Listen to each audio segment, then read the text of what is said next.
Are you curious what it would be like to move 3,000 miles from your home and start a winery from scratch without much prior knowledge?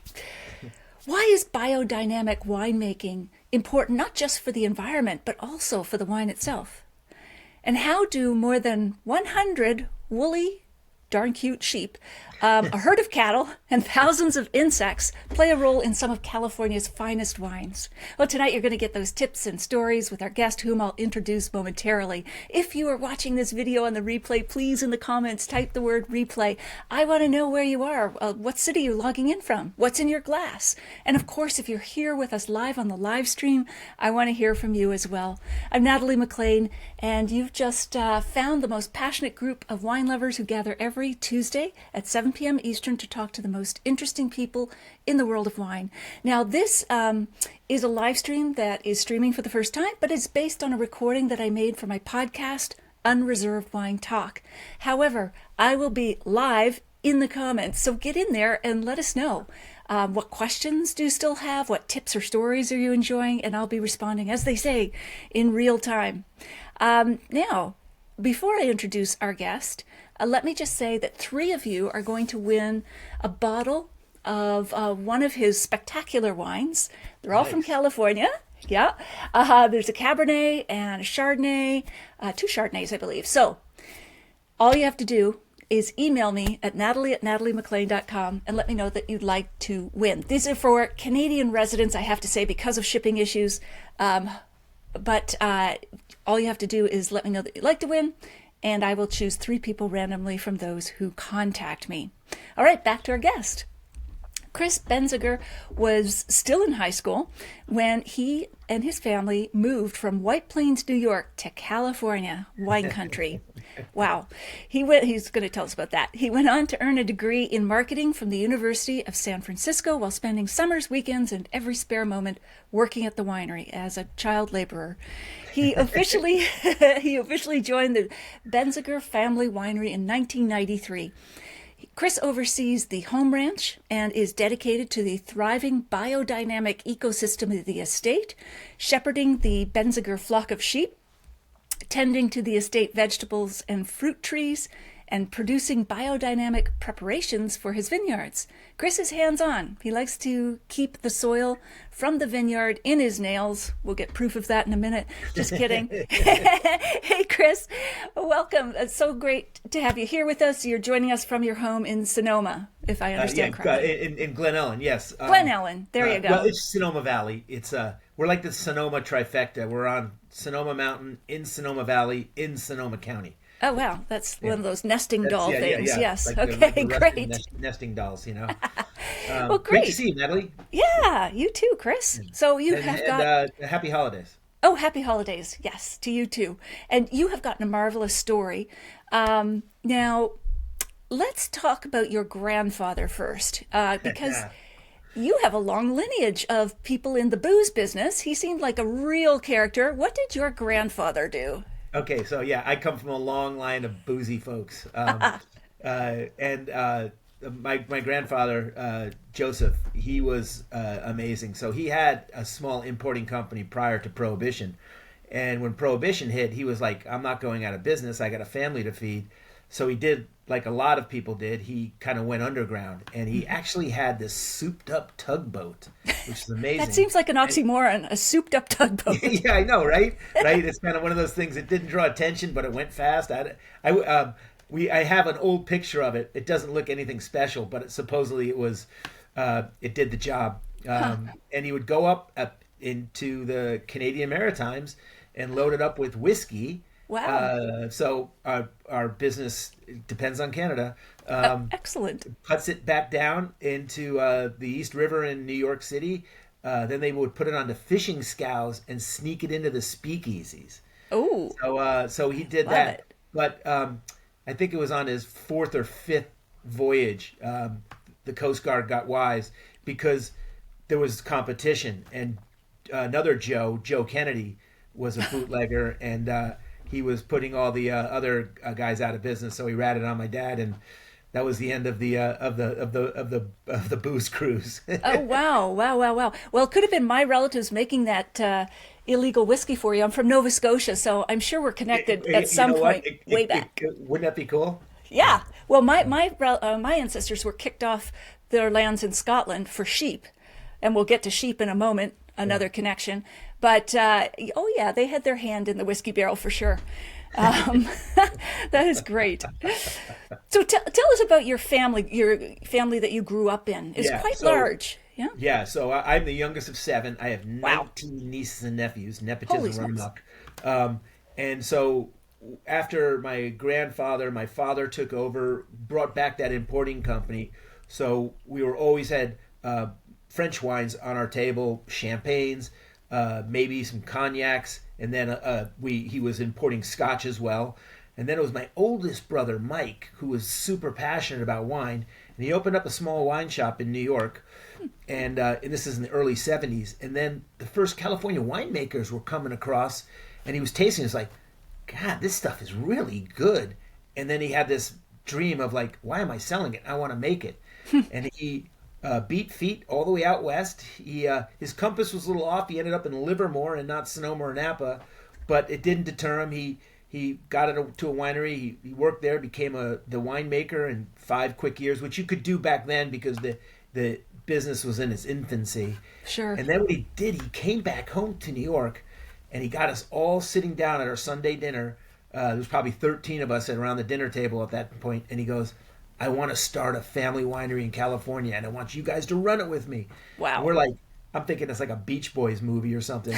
And my dad's sitting there sipping his scotch, and he goes, I like it. And we're thinking, all right, Pops is going to move out west in 5-10 years.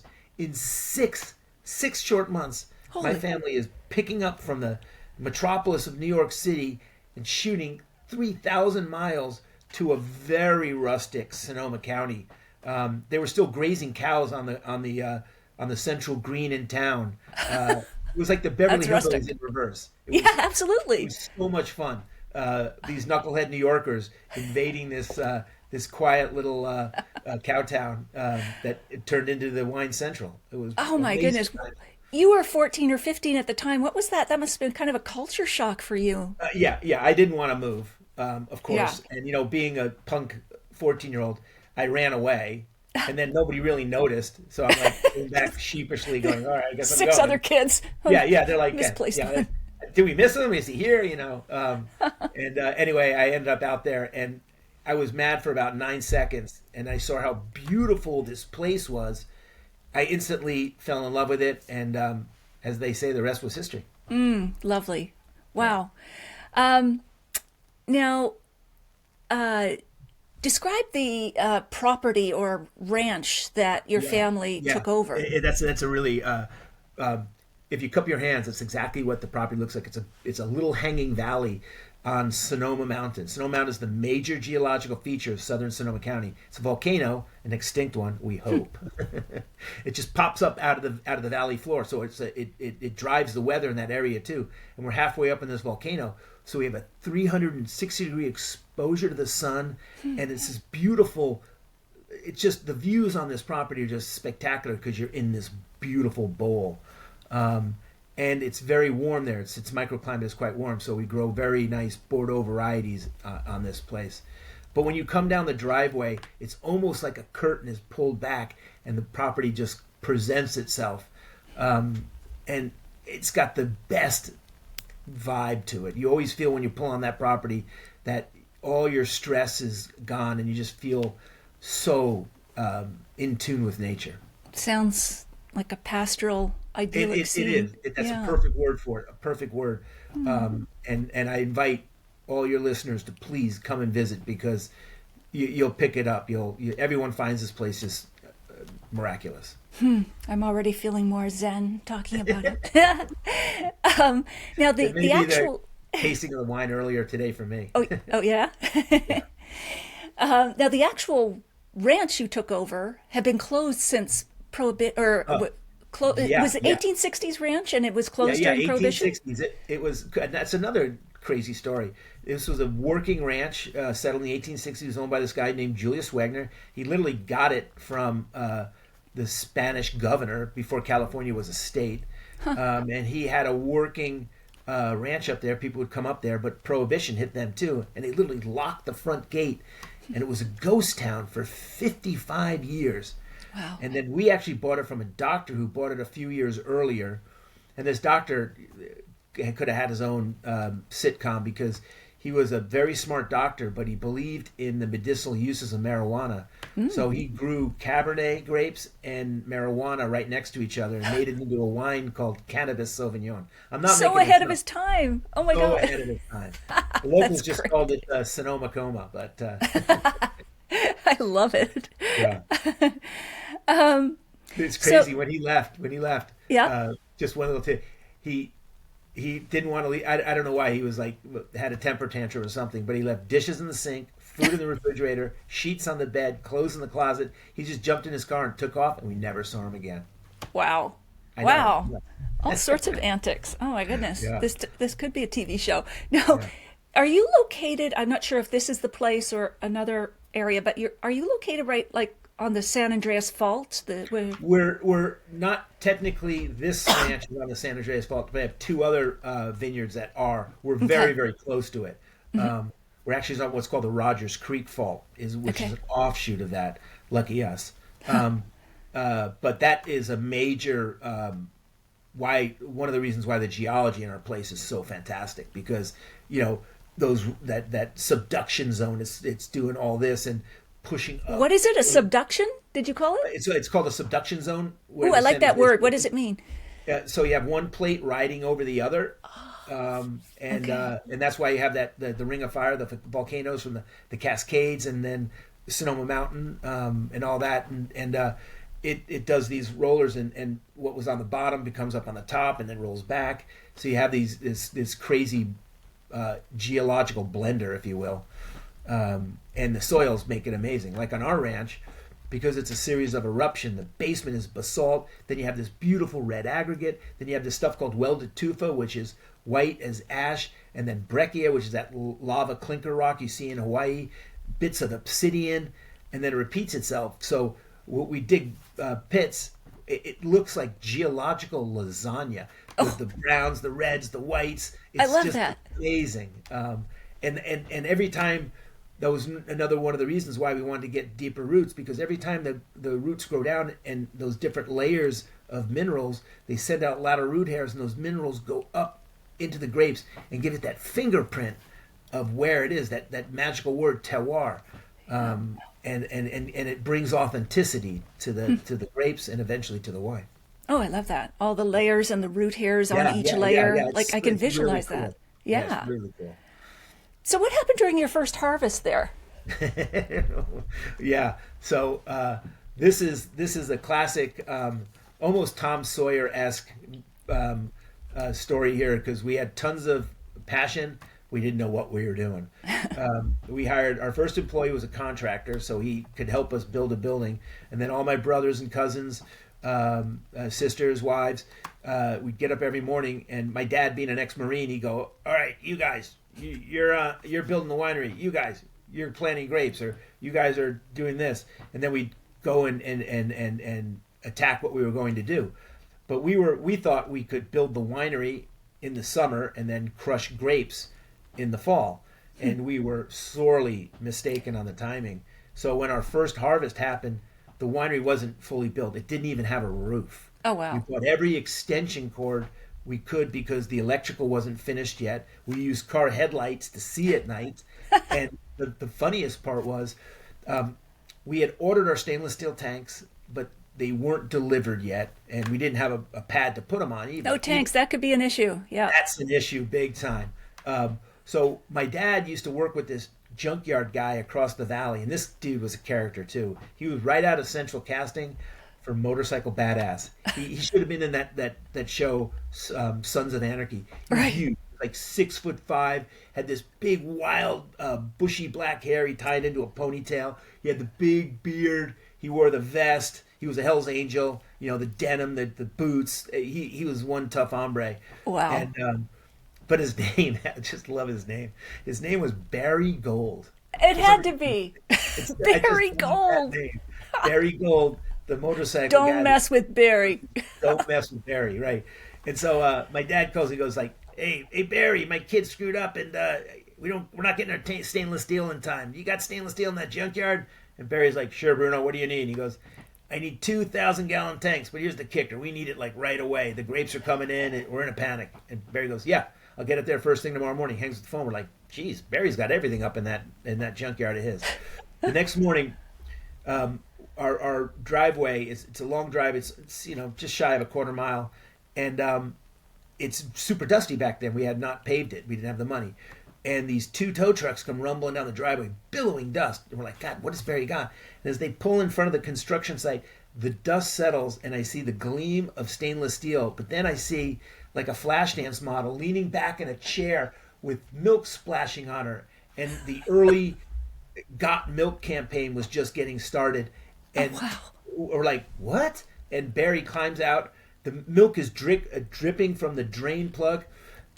He had supposedly went to a dairy guy that owed him money and said, I'm taking that tanker truck, and hooked him up and drove him up. So our first wine tanks were stolen milk trucks. It just drained all the milk. We didn't know at the time, but we, beggars can't be choosy. Sure, absolutely. So that's obviously, I'm sure you've heard this before, but that's why your Chardonnays are so creamy and rich. Yeah. Dun, dun, dun. So the other crazy part is, there was no Marvin Shanken with the Wine Spectator. There's no Robert Parker. There was none of that wine press that there is today. Back then, you entered it into the county fair, right? Very, very Americana, very hokey, but it was legitimate because it was winemakers judging wine. And so after like the apple pies and the pig and cow judging, they had this fantastic wine judging. And we entered our wine, 3 of them at the time. And we won the top honors. We won the sweepstakes. Wow. Really? And it was the best PR ever. These knucklehead New Yorkers with a stolen milk truck makes this award-winning wine. And you come out on top in the local county fair. But my goodness.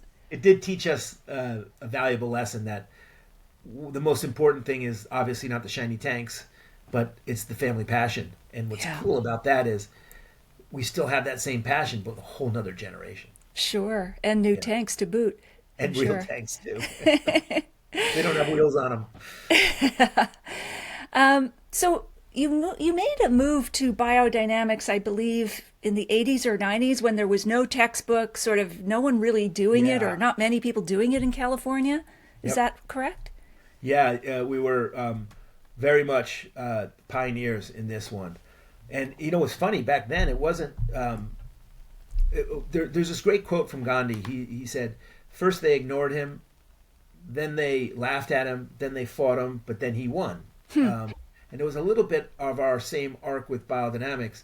People were, ignoring us, but also when they found we were ripping out vines to plant flowers and letting animals run amok in the vineyard, they thought we were crazy. Then when we challenged them and said this is a better way to farm, they attacked us back saying, hey, we've been using chemicals longer than you've ever been out here. We get better scores than you. What are you talking about? But fast forward to today, in every single winery, particularly in Sonoma, Napa, Mendocino, Monterey, the counties that have very high prestige, every one of these wineries has some form of a sustainability program today. Wow. So not that we've won, but I think definitely the current is more in our favor. That was very visionary of your father and your brother. Was it because you had all those little kids running around? They just didn't want that many chemicals? That's actually a big part of it, because we had a very shallow well that was showing contamination. Right. And then personally for me, and this was one of those epiphanies, if you will, when we got to the property, remember it had been left vacant for 55 years. It was a primordial garden. It was beautiful, but it was, it wasn't a farm yet. And we got there and, we have to survive, so we put a big deer fence, and the conventional wisdom back then was to use chemicals, right? And the Monsanto guy would show up with his big bag of methyl ethyl bad stuff, and you go nuke your vineyards. And in very short order, I remember first the big critters would disappear, the foxes, wild turkeys, bobcats, no more of those guys on your property. Then the next year, spring, no more birds. Following year or two, no more insects. 4 years down the road, you're walking through the vineyard and you don't hear anything, just wind. And then by the fifth year, the soil changed color. And I just remember as a kid living there, watching all this happen. Then we had erosion issues. We had phylloxera. And worst of all, as the vines matured, they should get better, and they weren't. So we were really concerned, and we had our little children running around. Right. We went up and visited a vineyard up in Mendocino, the Ciego vineyard that Paul Dolan was working. And we saw Biodynamic as they were in transition. We said, this is it. And so we tried to emulate what they were doing up there. And you're absolutely right. There was no textbook. It was just figure it out. And we did. Most of it was pretty easy. Composting's been around forever. Integrated pest management is pretty well established. The hardest part for us was weed abatement, getting rid of the weeds. Because, as you so well put, Roundup is diabolically efficient, right? Yeah. One spray, you burn the plants, kill the chloroplasts, and you're done, right? And it's not that expensive. But the long-term effects, which they claim there were none, of course, were terrible. What's So, in Roundup? Like, what is the it's, diabolical? What is it? It's called glyphosate. Glyphosate. Yeah, Okay. and it's a herbicide, and they said it doesn't go in the ground. It affects the chloroplast, killing that. The plant can't make food, and boom, it's dead. But the people that apply it are the first ones to be poisoned, right? Oh. And then the use over years, it stays in the soil, and it's no bueno. It's bad stuff. Just like Wow. DDT was supposed to be this miracle. Right. Silent Spring. Yeah. Yep. And all you hear is the wind. Yeah. Absolutely. And so it took us a while, but we eventually figured out sheep are the answer to our prayers. So we ended up getting a big flock of a special type of sheep called a dorper. What And did they dorpers look like? They're smaller sheep, and they don't have wool; they have hair. Okay. And they're indestructible. They're lovely. They got great personalities, and they're relatively mellow. So I was born in New York City. Last thing I thought I'd be doing is being a shepherd. Shepherd. But, yeah, That's fairly pastoral. Yeah, right. But, Sounds like you were herding a bunch of wigs around the. yeah. But it's Little hairy wigs. It ended up being one of my most favorite jobs to do. Oh yeah. And right now we're in lambing season. Oh. So right now I have maybe even more. I haven't checked them this morning, but we had as of last night I had 12 lambs, and I'm expecting another 50. Oh, I'll bet you they're so cute. Oh, adorable. Oh, Yeah. do kids come by and visit the lambs? All the time. Yeah, all the time. And what we try to do too is a schedule. We call it the running of the lambs.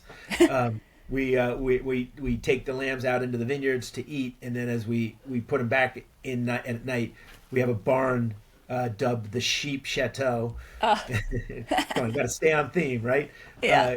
Unfortunately, we have a very active mountain lion population, so Ooh, they like to anytime- snack on those. They do, unfortunately. So Yeah. anytime we've left them out overnight for a longer period of time, we're going to lose a few. Right. So we put them into the Sheep Chateau, and they're nice and safe, and then we let them out in the morning. And the going out and the coming back, we run by the tasting room so people can see it. Aw. Cue the lambs. Exactly. Everyone looking cute now.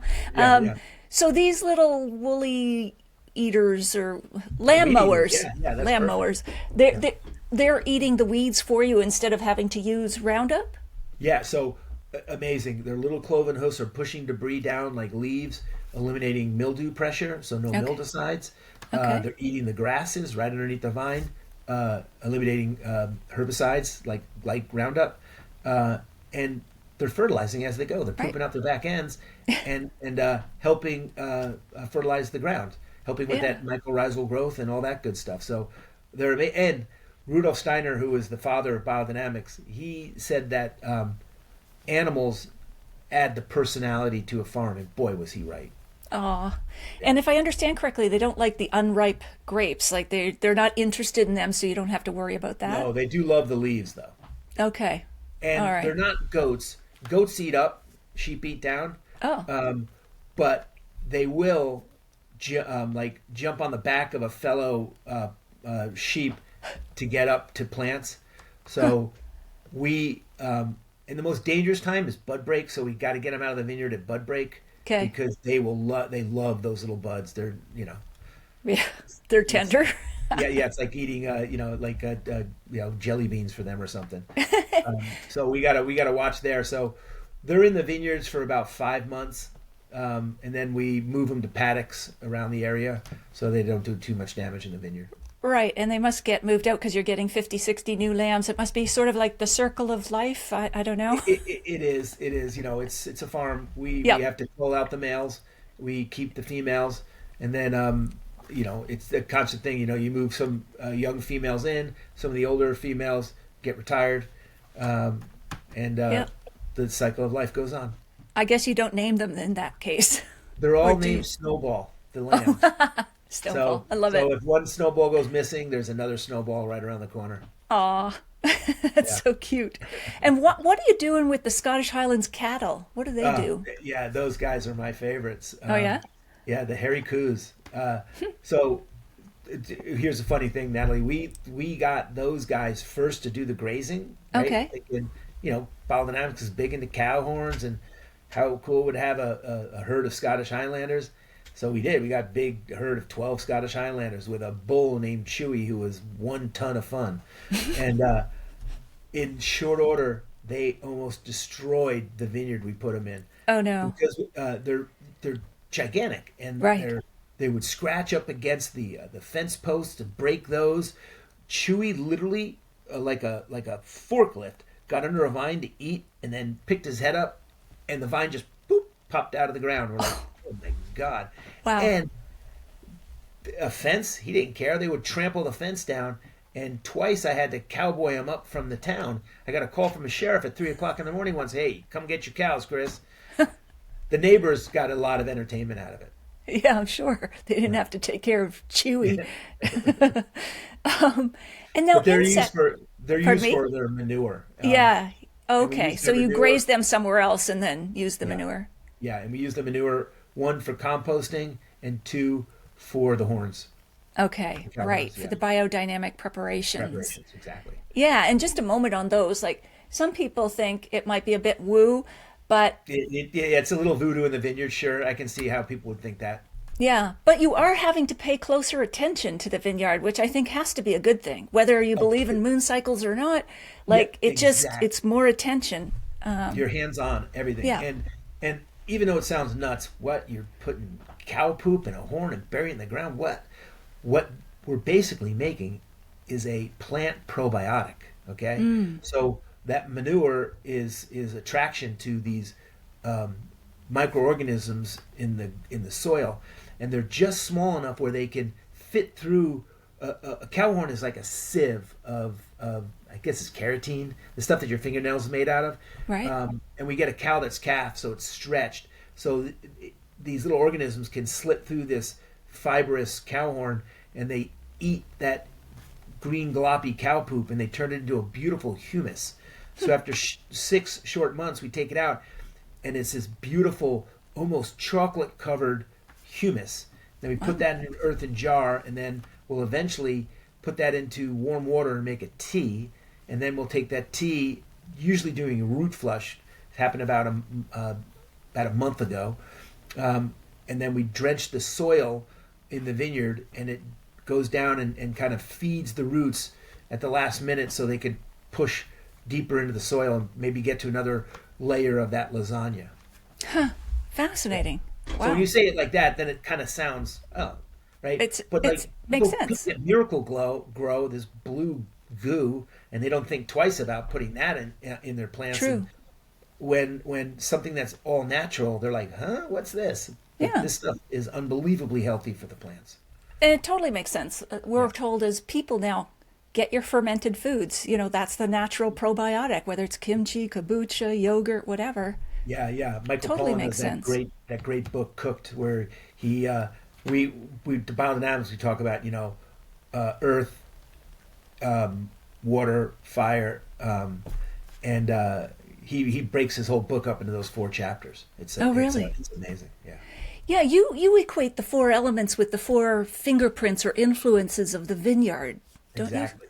Yeah, Yeah. What are the four 100%. influences and how do they line up with those four elements? So you have fire, fire, water, Earth, earth, and air. air. Yeah, Okay. yeah. And each one of them, the fire is the sun, the earth is the vineyard, air is the seasons, water is the plant. Okay. Yeah. Is there a fifth element? That's the omega when everything comes together, and Oh, that's all the key right. to wine. Holy synthesis, yes. Yeah, yeah. There you go. That's great. Let's talk about insects while we're still in our little menagerie here. You bring in or you cultivate gardens to attract good bugs to eat the bad bugs. Is that what you're doing? Yeah. So imagine, right? We have this monoculture of just grapevines, right? We put this chemical bubble over our vineyard, and unfortunately, that's how most agriculture is done today, right? You just kill everything and then just farm that monoculture, and that's whether it's grapevines or lettuce or whatever. So what we did is pop that bubble, right? Instead of pushing nature out, we allow nature in. That's why my wine is called Running Wild, because that's what we do. We let nature run wild. And the first thing we do is we grow these big, we call them insectaries. These Okay. big, they're almost an acre, acre and a half gardens situated strategically in the vineyard. And then we connect these gardens with what we call habitat highways. So we're putting a web of biodiversity over the monoculture vineyard. So now when the plants are flying, the insects are flying through, they see these gardens and they're like, whoa. They think this is like they're going to the Mardi Gras and Tinder at the same time. That's And great. so what they do is they eat and propagate, and then they fly out and eat other insects out there. I'm sorry, my dog is barking. Oh, no worries. Yeah, It's all part of the yeah. animal life that you've got going on there. Yeah.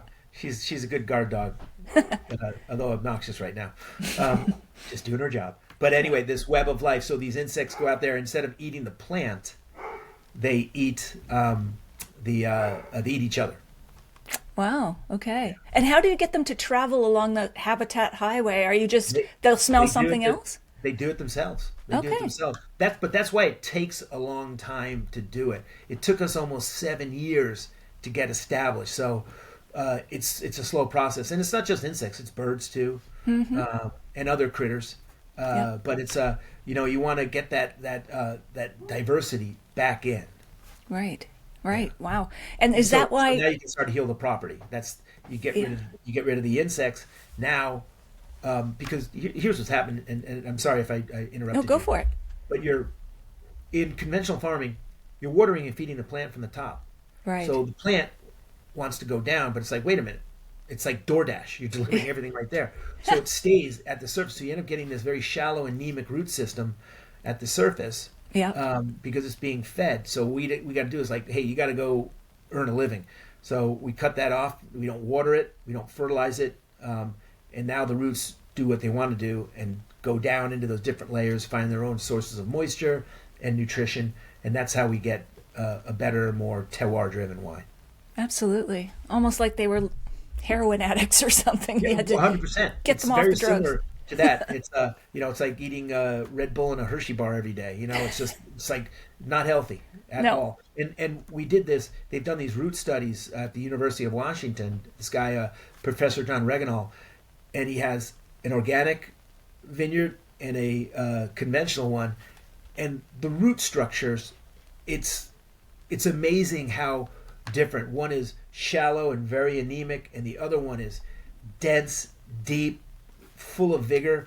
But the crazy part, when you look at the top, they look the same. Oh, wow. Fascinating. Yeah, but when you taste them, the conventional one, we're just growing water balloons, right? Right. Just, they may be sweet, but that's about it. Yeah. But the ones that are farmed with terroir in mind, organically, Yeah. they have much more character. They're much smaller berries too. Oh, that's fascinating. Wow. Yeah. Yeah. So before you rejoined the winery in 1993, the family insisted that you, like other members, had to go out in the world and work for 5 years so that you could bring something back to the winery. I think Yeah. that is so great to avoid nepotism, or nepo babies they call it, like, or Yeah, yeah, some sort yeah. of succession like entitlement. But tell us about the program that besides that, when you came back, you had to go through a program called Flaming Hoops. Yeah, yeah, that's what our nickname for it. Because I had to jump through the flaming hoops my brothers were putting in front of me. But it makes perfect sense, and we formalized it. I was kind of they. I was like because I was the youngest. I was like an early adopter of it, but we really formalized it with my nieces and nephews. And what it started off with during high school, you have to do an internship over the Okay. summer, and every week you'd work in a different office. One or a couple weeks depending. You'd be in the vineyard, you'd be in the winery, you'd be up in accounting, you'd be in hospitality. So you got to in the wine lab. You'd see everything, right? And everybody's got different talents. Sure. You kind of say, "Oh, I really like being behind the tasting room. Oh, I love working outside. I'm really good with numbers." And we have all my nieces and nephews, 19 of them. We had one for everything, it seemed like. So that was the start. And then you have to go to college. And then after college, you had to go work in the field you were interested in, and for a minimum of 5 years, and be a value add back to the winery, because we didn't have a spot for everybody. And not everybody wanted to get into the wine business, but we Sure. had to be very objective. We couldn't just simply, oh, we're going to give you a job. We're going to, because that's the fastest way to failure. Right. And particularly when you have a manager that's been doing it for a decade, and all of a sudden some kid doesn't know anything is his superior. No way. It's Right. never a good scene. So they come in, and then when they come in, they come at the lowest rung, and they work themselves up. And the best part is that person has so much more confidence, and they're not paranoid that I didn't earn this job. I got the job because of my last name. No, they realize they earned it despite their last name. It's kind of that way. We want to say, hey, your last name's Benziger. It means you got to work a little harder. You got to be an example. You're not Right. given anything. That's great. Yeah. Yeah, because there's bad, like horrifying statistics out of Harvard in terms of multi-generational family-owned businesses. So, but it hasn't Yeah, been what is all. it? It's the first generation makes it, the second Yeah, generation maintains it, and the third generation spends it. yeah. 82% or 88% of Yeah, family it's businesses don't last to the third generation. shocking. That is scary, especially when all the pioneers have done so much work. Yeah, right. But it hasn't been all sunshine skittles for you. Tell us what happened during the wildfires of 2017. Yeah, it was tragic. The saddest part was it was the rash of wildfires here in Sonoma County. Yeah. On October 10th. There was like 9 fires. We had hurricane force winds from the desert. Wow. They had a humidity of like 5%, which is incredibly dry. I remember stepping on a leaf that afternoon, and instead of the leaf going crunch, it shattered like glass. That's how dry it was. And I had been a volunteer fireman for 26 years out here, so I knew this was horrible, horrible fire danger. Red flag warning, as we call up here. Just waiting for a spark, right? Because it's October. It hasn't rained since the following April. So that night when the winds kicked in, it was just like, there's going to be a wicked fire. Just let's hope it's not here. And unfortunately, at about 10:30, my wife looks out the window. She goes, "I smell smoke." And then she screamed, and I looked out, and there was this wall of fire coming right at us. I remember Wow. running outside. I was going to jump in my truck to see where the fire was, and already firebrands were falling in the yard. I was like, "Oh man, this is bad." So we raced around, got my in-laws in their car, got the dogs, the cats, my kid's tarantula, and we took off. I stayed behind for a hot second to see if I could save the house or the neighbor's house. It was no way. I remember sitting there and with the wind buffeting, and the smoke and the sounds, and in the distance you hear this whistling and then these big flashes of booms, propane tanks blowing up. I mean, it was so surreal. And I kept getting hit with sparks and firebrands, so I dove into my swimming pool for a brief second to get wet. I'm running around, I'm like, oh my God, my swimming pool. So at the last second, I ran past where I had my wine cellar that I've been collecting my whole life, and I grabbed as many of my best bottles of wine and threw them into my swimming pool. Huh. And that's the Wow. only thing that survived. Oh my gosh. So Yeah. you came back and they had lived, so to speak, through the Yeah, fire. they rolled down to the deep end, but then the pool cover melted and sunk on top of it. Wow. Uh, I couldn't get to them for about a month. But when I finally did, they didn't have labels anymore, but they were all the great bottles of wine that they were to begin with. Oh, And fantastic. it was the one bright spot in a, no pun intended, in a Yeah. fire story. Yeah. Oh, wow. My wife wasn't impressed because she was smart enough to leave the computer, her jewelry box, the little safety box that had all our birth certificates right at the front door, and she said, "Don't forget this." Oh. And I did. Oh. And then I go, "But remember that Bordeaux you really like? Yeah, let's open it now. It's there at the bottom of the pool somewhere." Oh my goodness. All right. So you have a few of your wines there to taste and to Yes. show us. Yeah. Where would you like to start? Which one? So let's start with the Sonoma County Chardonnay. Okay, cool. That's Excuse great. me, it's California appellation now. Okay. We moved to a California one in 2020s because of the fire. So Okay. this is a Monterey based, has a little bit of Caneros, and I love this wine because Chardonnay, of all the varieties, Chardonnay is the one variety that you could say is equally made in the vineyards and made at the winery. True. Most varietals are made in the vineyard and that's it. And the winemaker shepherds them through, don't screw up. But Chardonnay you get a picking bin of Chardonnay at the crush pad, and it could be a beautiful non-oaked, austere, minerally Chablis, which I love, or the big Butterkiss Butter Bomb, anything in between. And what I love about this one, this is right at the middle of the teeter-totter. It's not austere and it's not overly oaked. It's got acidity and creaminess from growing in these areas that are very cool. And the fog comes in, and what it gives is what we call hang time. Okay. It gives an extra couple weeks of hang time, so those the flavor continuum moves from green apple into that kind of white pear peach. We harvest at night because it's a thin skin varietal. Okay. We get back, and then it goes whole cluster right into the press. So we get What that difference flavor. does that make? The whole cluster. It just keeps the grape integrity. You're not Okay. every time you handle a variety like a Burgundian variety, you have the tendency to have the grape skins tear, and you don't want to do them during picking because then that stuff oxidizes Right. and it can leave bitterness in the wine. Particularly with Pinot Noir, it's critical. Okay. So we just throw the whole clusters in, and then we let the weight of the grape press it, and Okay. then we get that beautiful free run into the pan, and then we put that right into oak barrels. But these oak barrels come from Hungary. I love the Hungarian oak for a couple reasons. One, it's still made traditionally, where they cut the tree down, split it into, put it into what's called a rick. It's a pile of wood, and they let it sit there in the forest for 2 years, leaching out the wood tannins. Wow. And then the wood's sweet, and then they take that to French coopers, and they make that into a traditional barrel.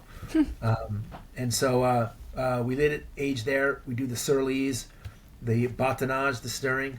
Of the spent yeast cells, give it Yeah, that yeah. creaminess. Yeah. Yeah. Everything sounds better in French, right? It does. It'd either be stirred or bâtonnage, right? So we do that for about 8 months, and you get this beautiful, creamy Chardonnay that the non-oak people will like. Okay, it's not in your face, and the people that enjoy oak will go, oh, okay, this has got a nice has a nice little bit of that creaminess that they're looking for. So it's a real crowd pleaser. That's great. And I've had so much success, particularly in restaurants, is by the glass because, Okay. if you have a limited thing, this is one of those Chardonnays that most people are going to be happy with. And is this the Benziger Chardonnay or the Running Wild Chardonnay that you're This talking is about the right now? Benziger California Chardonnay. Okay, great. And what would you pair with it?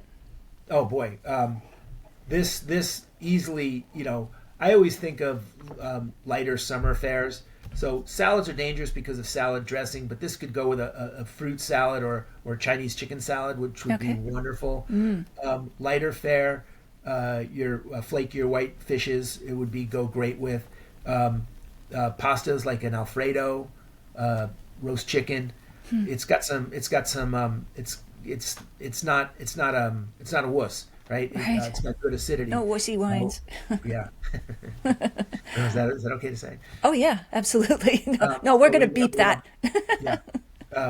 We want to have that. So this can pair. It doesn't have a ton of oak, so I wouldn't pair it with something too big.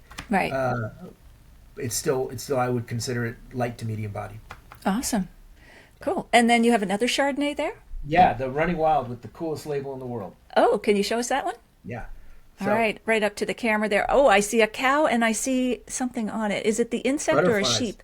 Oh, That's butterflies. butterflies. Oh, So this lovely. is Daisy. She's one of my Aw. Highlanders. Okay. Um, Daisy is one of the originals. She's still kicking. Actually, to be honest with her, her mom was Flower, and this is Daisy. So Okay. she was born on the ranch. She wasn't one of the originals.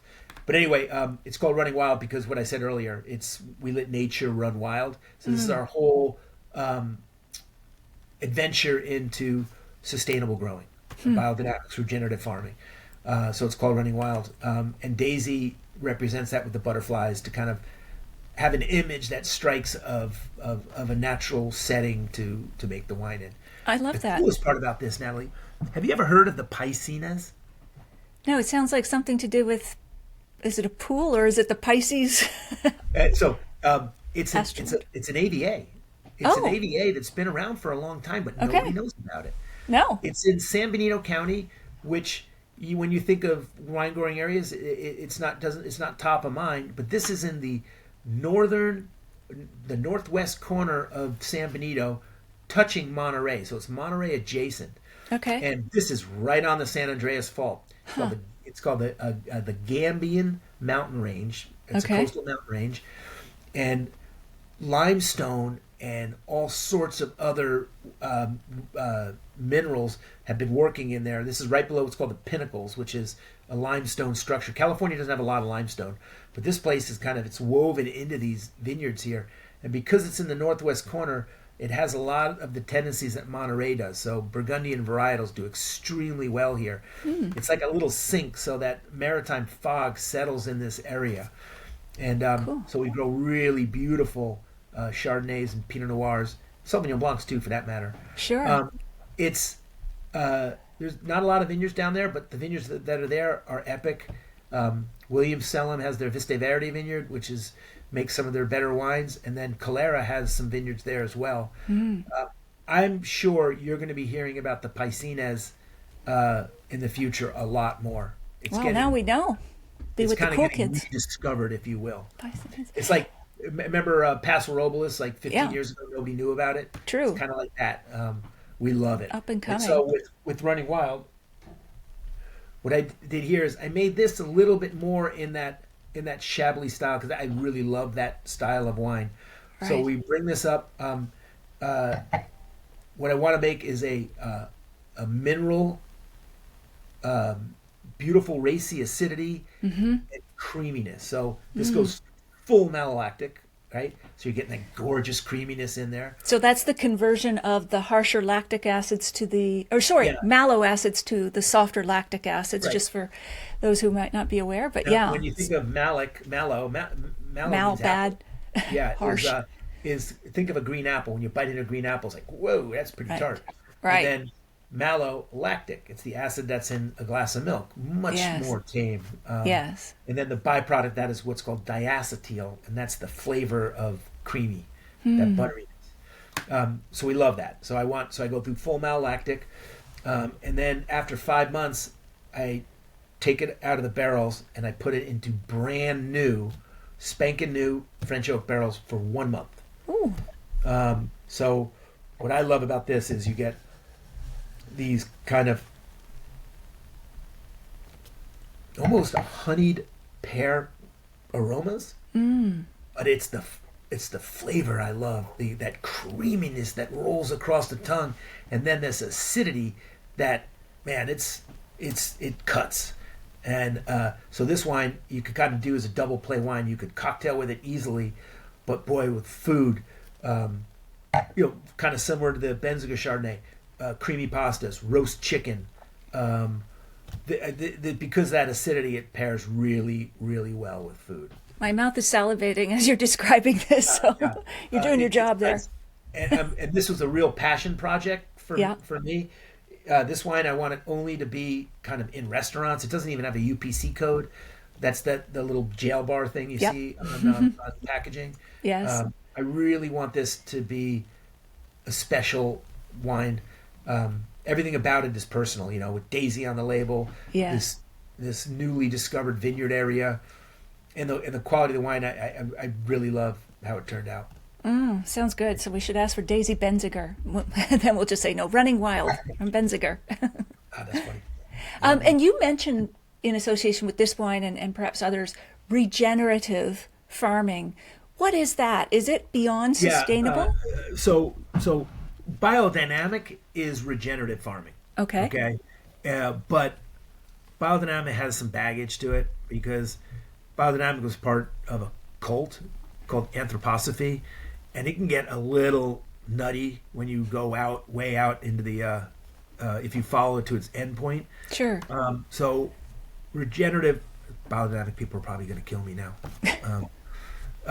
Regenerative farming takes the farming part of biodynamics, which is incredible, Yeah. and just makes it what it really is, regenerative farming. Because organics is just the elimination of chemical inputs. Okay. What biodynamics does is replaces all that biological capital back into the soil. Right. So the land never goes fallow. It's constantly being fed back. Because remember, farming is resource intensive. Take. Yes. We're just giving back. So there's a new trend that's called regenerative farming that doesn't quite have some of the baggage. So you're not just going for zero sum or get back to neutral. You're trying to put back, Back, because we're a family business. I'd Yeah. be a really Yes. bad father, grandfather, if I was leaving my property in a dilapidated state. So I have to leave the property. It's like the Boy Scouts here in America. Or whatever the sign is for camping. Leave it better than how you found it. Yes. Good Yeah. motto for life. Yep. Yeah, I agree. Absolutely. No, Yeah. terrific. Now the last wine is our cab. The Okay. Tribute. Yeah. Oh, wow. I've had this one. Well, I've had your Chardonnay as well, the Benziger. They're terrific, really amazing, and especially for the price points. But tell us about Tribute, and maybe, is there a story behind it? Yeah, it's a big story. It's an emotional story for me. So as I said a couple times during the show, I'm the youngest. And with the youngest, time marches on, and my parents have passed away. I lost a brother. And you start to get really nostalgic. Because Sure. I'm the last man standing in my generation. Everybody's retired or passed on. And I got really nostalgic and a little sad about all these great memories. And they're not in the business anymore. But I wanted to share with my nieces and nephews growing up in the business. So I said, we're going to make a wine that's going to be a tribute to the family. And that's what this is. It's a tribute to my family.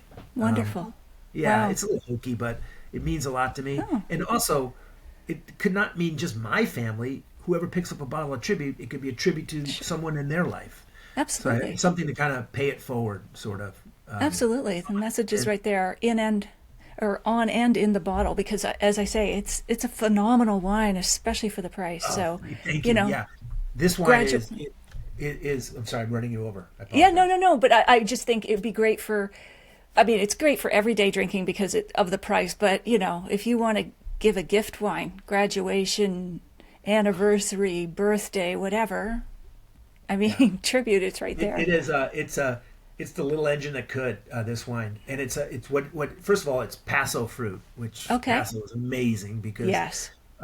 It's very warm down there, and in that flavor continuum, you move through that coffee, mocha, sour cherry notes, and Paso gets into this beautiful Bing cherry, blackberry, these really jammy flavors, which are awesome. And this is one of the few wines that I only use American oak on, and only Okay. reason is because we did oak trials, and the French oak just got run over. The American oak, and it's nice American oak, it's from the Ozark Plateau in Missouri, it stood up. It had that vanilla quality that when you pair it with the wild cherry, Bing cherry flavors, it's like an old-fashioned cherry Coke. It's amazing. That's the great. aromas on this wine. It just keeps giving and giving and giving and giving. And the tannins are what I call furry tannins. Right? Um, they're not going to rip the enamel off your teeth, tie your tongue into a bowline. It's a yeah, it's not beautiful aromas, soft tannins, um, a wine that you can cocktail with, but also have with food. And this could, everything from a beautiful T-bone burger to a plate of pasta. Wow, sounds good. And I love that you're verbizing cocktail. Let's cocktail with this wine, or let's Yeah. cocktail with it. But and Well, even though, I remember I come from a boozy branch of the Benziger family.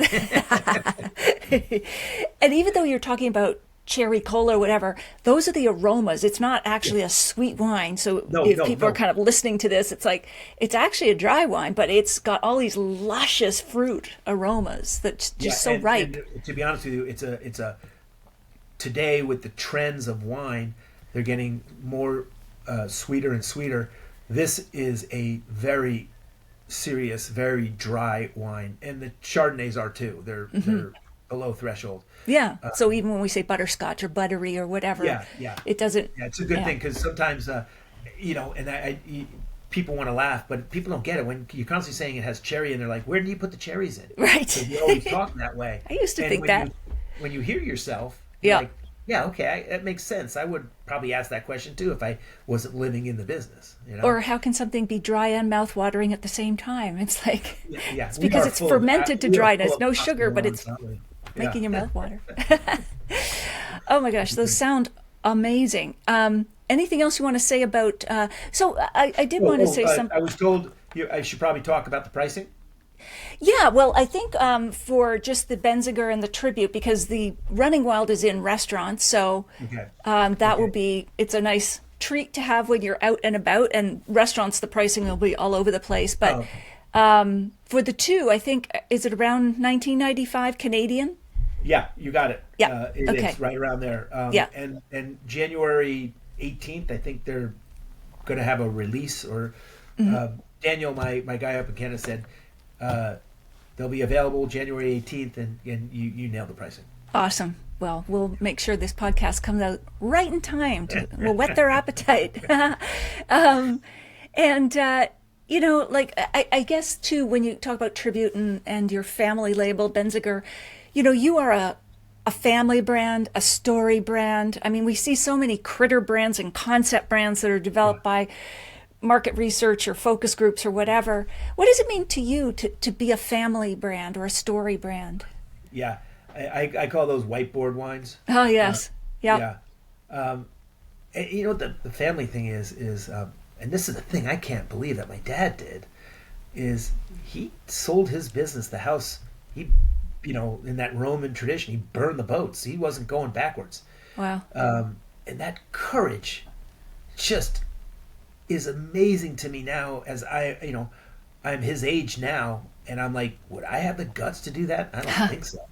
And the other thing with family was we all leaned on each other, right? We could get into wicked fights, and we did. Being five boys, we had a lot of fist fights. But at the end, we always hugged and we always ate together. There was never any of these simmering battles. And unfortunately, the wine business is rife with these family feuds. And for us, it's hasn't been that way at all. We've always, at the end of the day, liked to hang out with each other. I'm having our Christmas party over here at my house, and I'm going to have 45, 50 family members, and it's going to be a blast. That's awesome. Wow. Sounds like the Waltons or something. And that's a little what bit more family rough and tumble. means. Yeah, it's they're there through thick and thin, and also it's like they're not going to call in sick. Not that I love all my employees, but it's just that they have that vested interest. Sure. It's a calling. It's not just a job. And I love it to see it in the next generation, like my niece Jamie. Jamie who's the Benziger. winemaker. Yeah, who's a winemaker at Imagery, and at 38 years old, she's so impressive. International Woman Winemaker of the Year. Wow. Best 40 under 40, and she's not a diva yet. I'll have to talk to her next. Oh yeah, you would love her. She's amazing. Yeah. Yeah, sounds amazing. All right, let's do a lightning round. Just quick questions, short answers. In the Museum of Chris Benziger, what 3 objects would be in the central display? Oh, the ranch, the property. That would be number 1 because this is a big museum. Okay. Yeah, this is a Yes. big museum, right? That's where my soul is. Second, it would be my home garden. Okay. Because when I was a very little kid, I knew I was going to do something with plants. Just took me another 25 years to figure out it was going to be grapes. That's great. The first time I ever put a seed in the ground and watched it grow, I was amazed that just water and sunshine and that's it. And the garden is with family and everything like that. Just that still sinking your hands into that warm dirt, watching stuff grow is just still amazes me to this day. And then lastly, the dinner table. Everything in my family, we've settled around the dinner table. And my mom would cook these meals. She used to cook for all the employees too. She cooked lunch for everybody. Like 100 employees or so? Yeah, hot and a lot, we used to call it. That's amazing. She loved it. She loves to do that. So the dinner table, so from biggest, the ranch, to the garden, to the dinner table. Ah, I love that. I love that. Those nesting dolls back again. Do you have a favorite childhood food that you remember, and what would you pair with it today as an adult? New York pizza. Ooh, okay. A slice of pie, baby. Yeah, and then for me, I find Pinot is amazing with pizza. Oh, interesting. Particularly I would if have you're thought a putting Big Red, but yeah, particularly if you're putting a little sausage on there, yeah. little sausage and peppers. Yikes, so good. Yikes. It's a good tasting note. Yeah. If you could share a bottle of wine with anyone outside of the wine industry, who would that be, living or dead? Okay, so I know he's not that popular right now, but this is purely on the wine side. Thomas Jefferson, because he was the first real wine enthusiast in America. That's when he true. went to France, and I would love to show him our vineyard today and say, "What do you think, Tom? Yeah. What do you think? You impressed?" I think that would be. And I just read that book. Jefferson. There's a couple of books about him. Yeah, it's actually the one about the wine thief, Billionaire okay. Vinegar. Yes, yeah, Benjamin Wallace, yes. Yeah. And, the fake bottle of Jefferson wine that people paid. It got me tens into of it, and I thousands. read up about his whole 1805 trip through France looking for wine. It's just fascinating. Yeah. I think he was sneaking back cuttings from Bordeaux and planting them in the Monticello. Yeah, him and its Scuppernong. That is great. Oh my goodness, what great stories. Has there been anything that we haven't covered that you'd like to mention as we wrap up, Chris? I think not off the top of my head. I do. I know you're a pro. Thank you. But I've done my fair share of interviews as well, and this is one of the more in-depth, insightful ones I've done. You've asked all the right questions. Thank you. Besides just what's the state of the wine business? How you feeling about this year's vintage? Yeah, exactly. Well, I love the stories because, as you say, you're a story brand. I think anybody who's really deep into this, it's the people and the stories that bring alive the actual wine. And every bottle of wine, every label is a story. It is a story. It's like a book. It is. A liquid book, if you will. It is. Exactly. There's so much to tell. Absolutely. And we forget that we're farmers first and foremost. Yeah. That's always kind of, it's all the winemaker. Yes, the winemaker is very important, but the grower, that's because you're never going to make great wine without great grapes. It's true. It just does not work any other way. Absolutely. And I'm a writer on the agricultural beat. Trying Lucky to dig you. out those farmer stories. Yeah. Well, I hope to see you live one day soon. Absolutely. We must do this over a real glass or 3 of those wines. I don't know the next time you're going to be out west. But either we the have a Vancouver standing Playhouse, I got to get invitation. there, or else the one of the California Wine Fair events. Yeah, would love to show you around. Yeah. Kick the dirt clods as you will, and just see. Yes. Oh, yeah. Visit the ranch. Absolutely. It'll be in your top 10 most beautiful wineries you'll ever, and I'll stake my reputation on that. Well, you made it sound beautiful, like a mini paradise. So, yeah, I would love to visit. Thank you so much. Well, thank you, Chris. And of course, we can find your wines across Canada. The stocks vary, but just check your local liquor store. And also, you can come to my site because I review all of the wines. And I always put links to all of the liquor stores for each review. So folks can find them that way too. And of course, we have listeners outside of Canada. Your wines are widely available in the U.S. and in many other countries. So, Chris, do not log off yet, but thank you so much. I really appreciate this time. You actually have been one of the most eloquent of winemakers that I've talked to. I love your stories. So thank you. The feeling is mutual. Really enjoyed it. And again, hey, have a happy holiday. Yeah, you too, Chris. And everybody up, to all my friends up north. Merry Christmas, Happy New Year, all that good stuff. All that good stuff. All right. Cheers. Cheers. Okay.